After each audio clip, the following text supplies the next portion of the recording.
you. Thanks to Kumaravel and his team, ever-growing team in Madurai.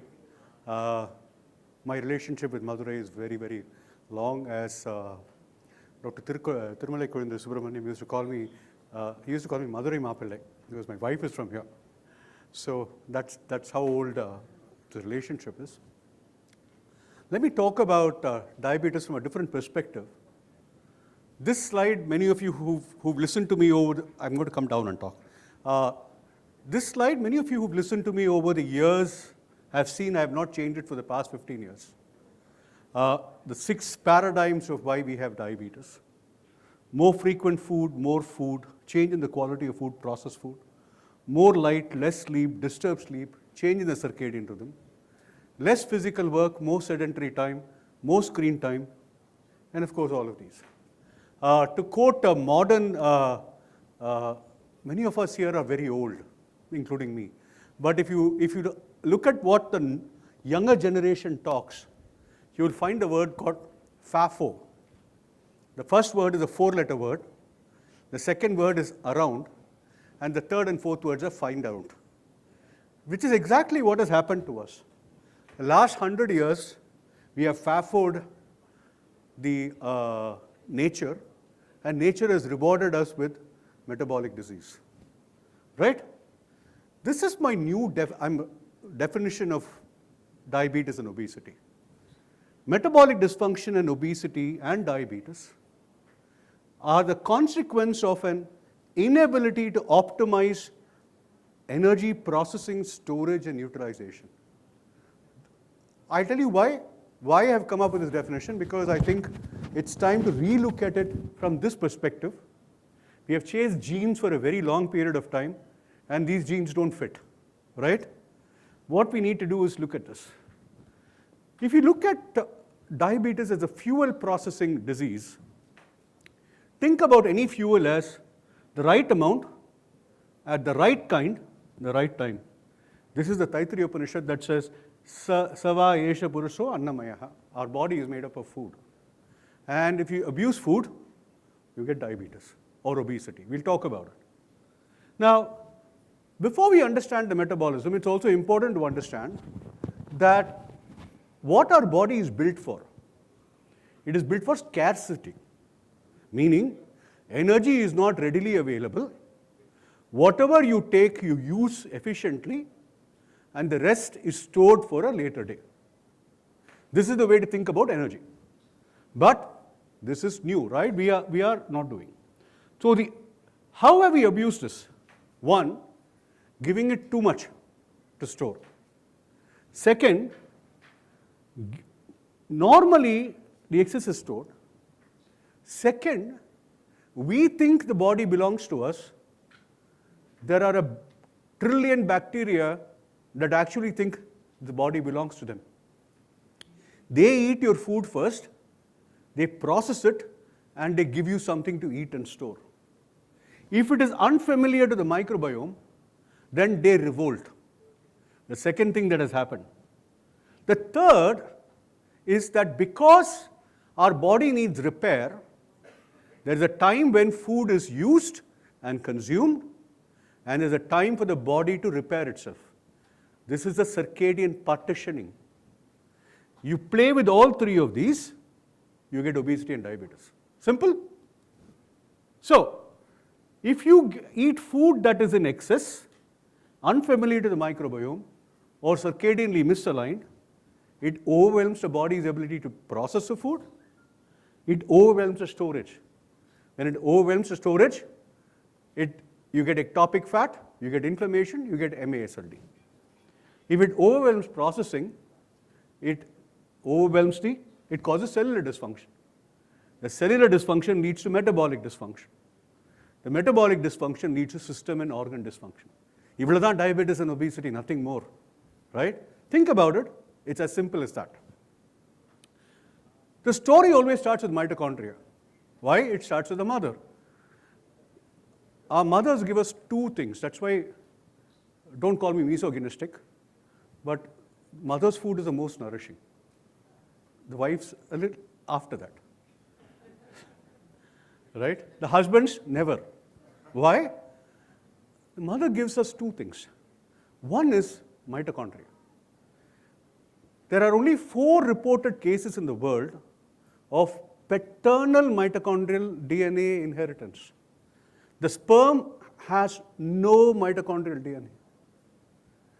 The second thing she has given to protect us is what? I'll tell you in a minute. So let's come to this. Exactly. The mitochondrial DNA have the greatest amount of mutations because we abuse them the most. But I won't spend time on this. This is the only place where inheritance makes an important. But why should you know this? Because as a mother, if you abuse your body, and these changes are not just DNA changes, there are also epigenetic changes. These are inherited, and the same inflammatory and risk factors have transgenerational transfer. That is the reason why we should not abuse our bodies. Because the future of civilization is at stake when women eat badly. I won't go into this. So let's go back to this. I've many instances where I've talked about what happens when there is more food. The fat becomes enlarged.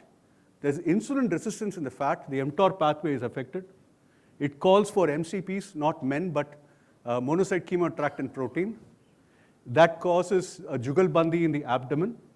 It causes fat cell apoptosis, systemic inflammation, fat in the liver, since insulin resistance, and diabetes. I won't spend time on it. I've talked about it in many places. You've all heard me speak about this, that this is the origin of diabetes. Inflammation due to ectopic fat. Without ectopic fat, there is no diabetes. Without ectopic fat, there is no insulin resistance. Without insulin resistance, there's no type 2 diabetes. So we'll stop there because I don't want to spend too much time on this. But I want to go to the second part. We've always talked about the right amount of food many places, but are we talking about the right kind of food? The story of the right kind of food has to go to wartime America. Somewhere in the early 20th century, there was excess cottonseed oil that was lying waste in Procter & Gamble's company. That was a time that they discovered a process called hydrogenation of fat. They hydrogenated this cottonseed oil and created this particular one called Crisco. It was very useful in wartime because it was a substitute for butter. It could be used as a thickening agent. And in India, in the 50s, when we started again migrating to the cities, when there was a lot of post-war and post-independence poverty, Tata brought this particular dabba. I'm sure if you go to your parents' house or your grandparents' house, somewhere this dabba will still be there. This dabba is called dalda, hydrogenated fat. Now, in the wartime also, because a lot of women moved away from their homes to work, the school lunch boxes started suffering. So they had to give protein. And the great combination was peanut butter with hydrogenated fat. That is really the beginning of the kind of changes that occurred in our food. Remember, to this day, Japan and Korea do not have that much amount of diabetes because school lunch is still fresh food prepared in this thing. Right? Then something happened in the 50s. This man went on and started telling people that animal fat is bad, vegetable oil fat, especially seed oil fat, and he used roast corn oil and he used olive oil, and he said they are better than this. And the truth was, it was not. A reanalysis of these very studies showed that in fact the animal oil was even a little better than the oils that this man said was going. And that's really what happened. When I went into medical college, this particular article came in. This was 1983, 2 years before I went to medical college. Then in 2013, we went back and said, eat butter, and Cleveland Clinic started saying, start eating ghee. So we denied pongal to a generation of people. We gave cardboard to them to eat, and then realized the problem was not any of this. The problem was what we were doing to the environment, that we were doing to the food, what we were doing to the kind of food that was created. Right? Now let me, one of the things I like is comparative endocrinology. I love to look at what happens in animals because it helps us understand things. Because we can't do everything in us, right? This is a very interesting story. All of you know the prawn farms in Andhra Pradesh? A lot of millionaires are made because of prawn farms in the Andhra Pradesh. Similarly, there are salmon farms in the US. North Atlantic salmon are grown in a farm and given all the junk that we eat. When you compare the fat in the muscles of the Atlantic salmon, which are eating algae and others, to the fat in the farm-grown farms, the fat in the muscle was very different. That these were using the fat that was given and storing that. So the oleic acid content in the muscle of the fat changes. So which means that we are, remember I started with the Taittiriya Upanishad and said, Eso Purushaha Annamaya.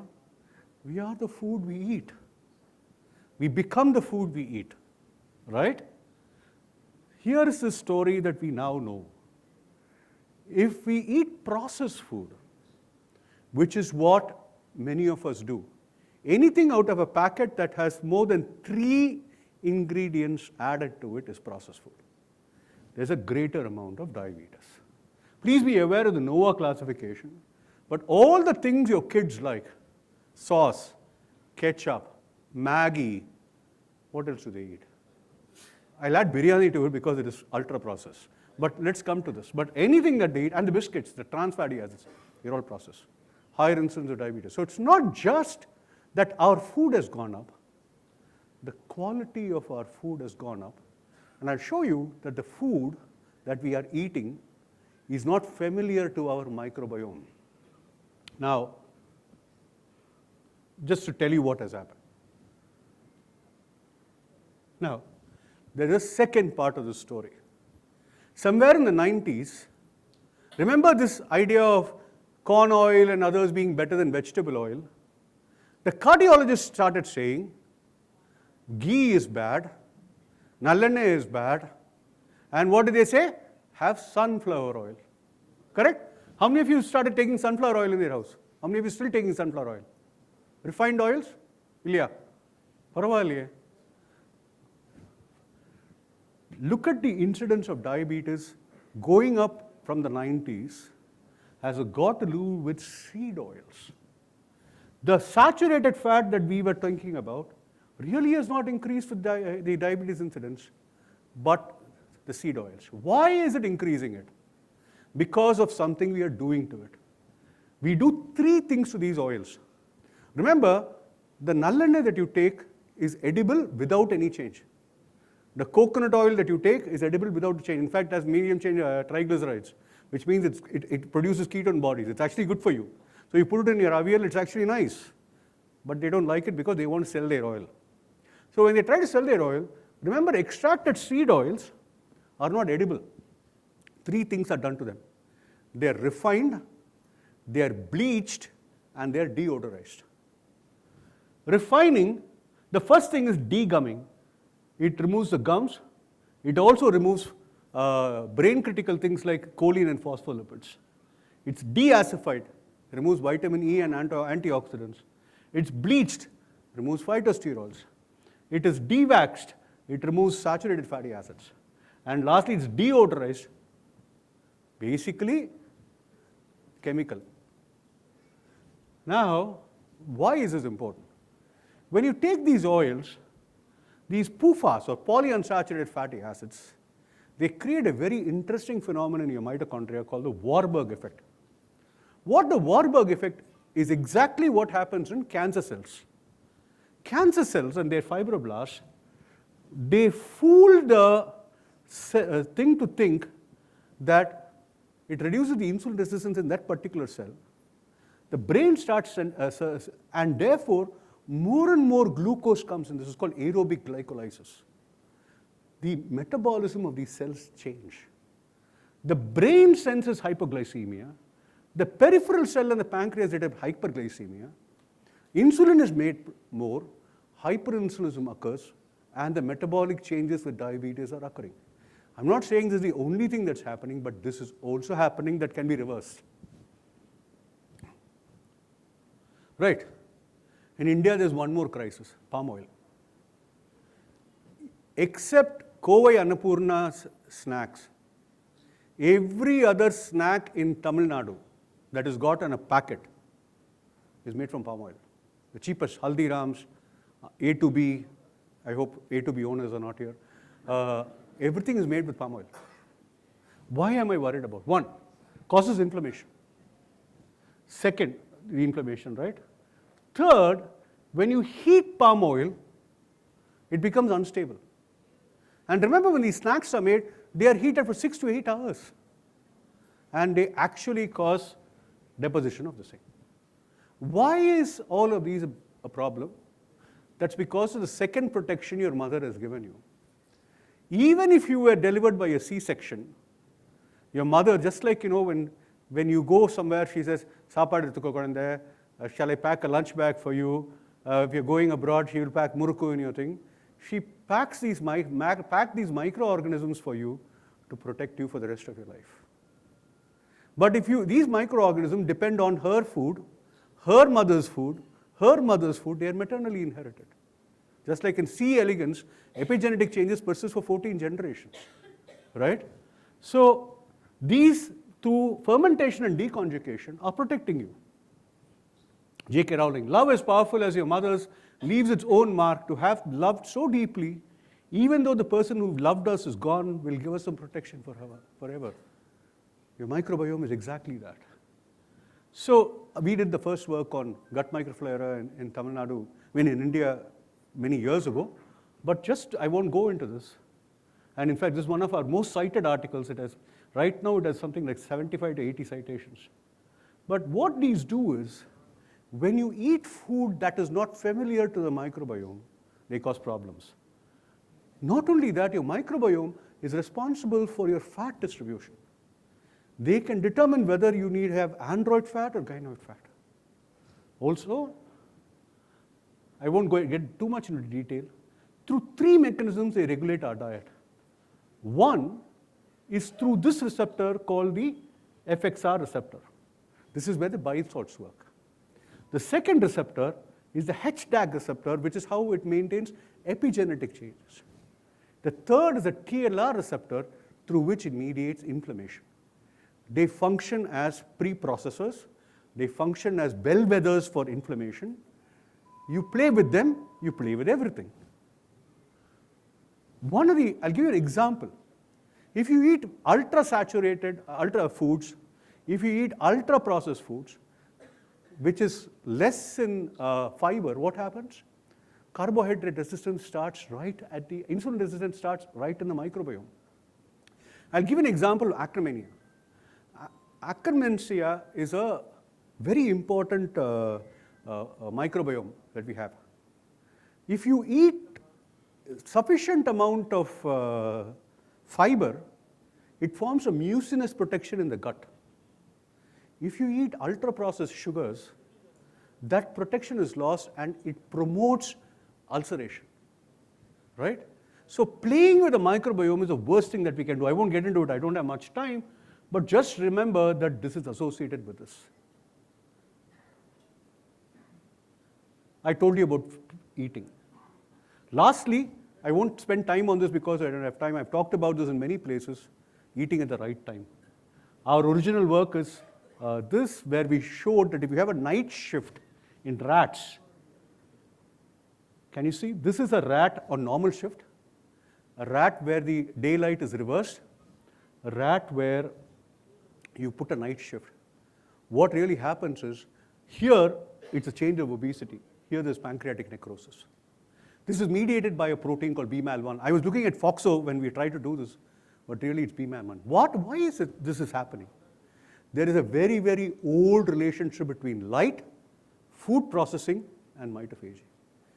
Half a day food, half a day light, half a day sleep. You FAFO, you find out. the mitochondria are also rhythmic. Metabolism is supposed to happen when food is available. When food is available 24 hours, those enzymes are not available. That is why you get reactive oxygen species. That is why you have free radicals. That is why you have mitochondrial dysfunction. And that is why you have diabetes. Let me close this because, so just to show you that these are rhythmic. Our gut microbiota are also rhythmic. These are circadian. And these microbiota are responsible for hepatic transcriptomes. If you take away either the clock gene, or you take away the gut microbiota, or you take both away, you get hepatic fibrosis. It's as simple as that, right? Just to show you the same thing. So this is really what it is. So what should we do? You can't go back and live like your ancestors, but go to sleep on time, eat at home, don't lust after biryani every day, right? Make sure you eat to live and not live to eat. Remember this, our own ancient text saying this, Annam hi bhutanam jeshtam. Of all the bhutas, which is what is made, the oldest Anna. Tasmat sarva aushadam uchyate. Aushadam is plants, but it also means medicine. This is where all the medicines are there. Annat bhutani jayante jata yenna vadante. Therefore, you are the food that you eat. Eat it right, eat it well. It's not enough to eat the right amount of food. It's important to eat the right kind of food. And I will tell you, you should also eat it from the right person. The right person is a member of your family. And lastly, this is the Gita says, yuktahara viharasya. Modest amounts of food, modest amounts of entertainment, yukta cheshtasya karmasu. Even exertion. Suddenly I find 40-year-olds running marathons. Don't do it. Yukta cheshtasya karmasu. Yukta swapnad bodhasya. Eat, sleep the right amount. Yogo bhavati dukkha. That is the yoga that removes all sadness. So this is my hypothesis of why we have diabetes. Again, I'm happy to bring this to Madurai. Thank you so much.